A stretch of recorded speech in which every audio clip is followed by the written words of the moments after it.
I think they enjoy what they're doing, but they're not just doing it for fun.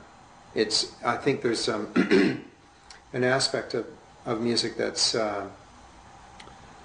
meditative, introspective, and spiritual in other people's lives.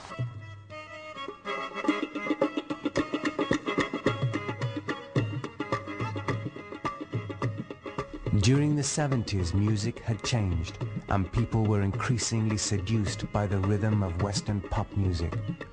At that time, young Nusrat, who had received a traditional Qawwali education, had to explore new ways to communicate his classical art to a modern audience.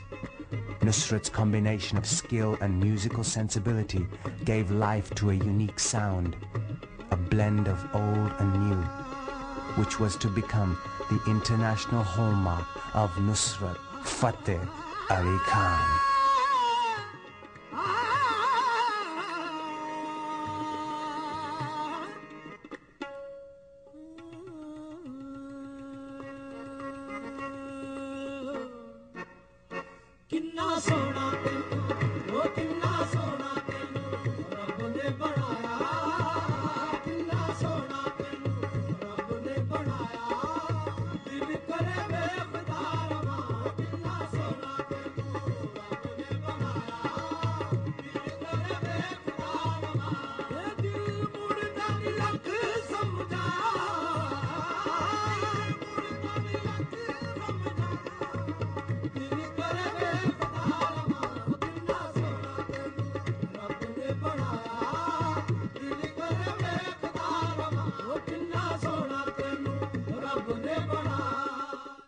Qawwali music was already popular in India and Pakistan, but the first time they really heard it in the West was in 1983 in Colchester, England, where people really began to take notice. And after that, Peter Gabriel introduced me to the Western world.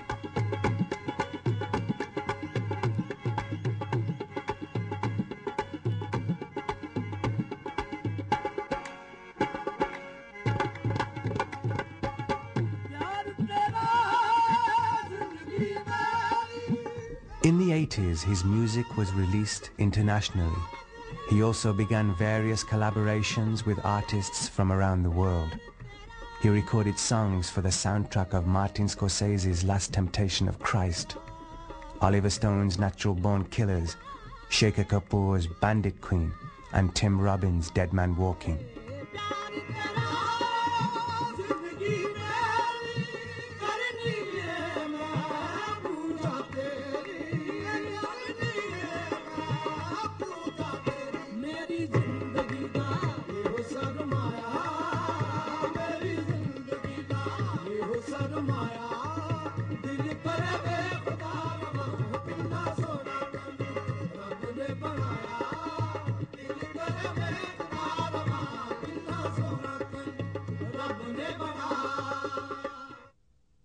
And then came the Natural Born Killers soundtrack.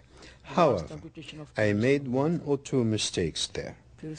Without my consent or any consultation, they used my songs in one or two sequences that I did not approve of. This kind of thing can tarnish the image of Sufi music.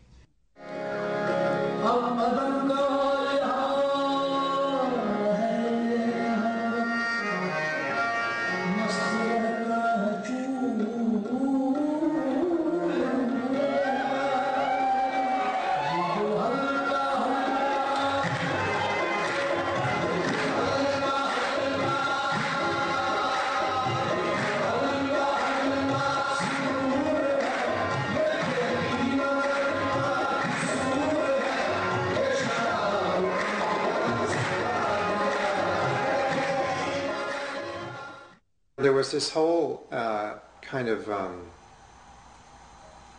bit of a controversy over the use of Nusrat's music in Natural Born Killers. And I think he felt that it was an inappropriate use of his music. But I feel bad because a little bit Peter Gabriel got the blame for it. And it was clearly a breakdown in communication, because I happened to be in the room when Peter said to Nusrat, "Are you interested in doing some recording for this film?" And Nusrat said yes. And Peter said, "Well, I think maybe you should see it first, because it's quite a violent film and you may not feel comfortable about having your music in." And Nusrat said, "No, it's okay. If you think it's okay, then I'm happy to do it." Maybe Nusrat was trying to be polite, or maybe he couldn't have imagined what the film would be like. Yeah, I'm sure it would be quite hard, and didn't really realize that it would be as violent as it was. Nusrat's departure from old traditions in search of new soundscapes provoked harsh reactions from some critics who felt Nusrat should be condemned for taking his experiments with Cavalli to the rank of cheap commercialization.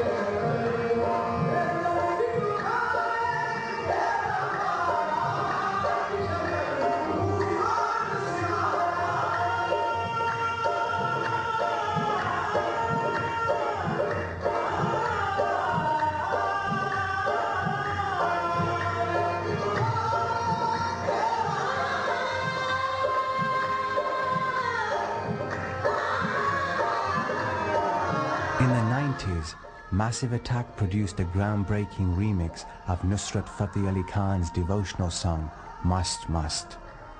And his work with Michael Brook blazed a trail of East and West collaborations. There's a general concern in the Muslim world that in the West they are regarded as all being violent fanatics, and this is a bad prejudice, and an undeserved one, and I think that perhaps Nusrat felt he was furthering that cliche, or that misconception, by having overtly, Arabic, Muslim, I don't know what the right word for it is, I guess Muslim music being used in a scene of violence. And maybe he just was concerned that association was not a good one to try and develop. I know that a lot of young musicians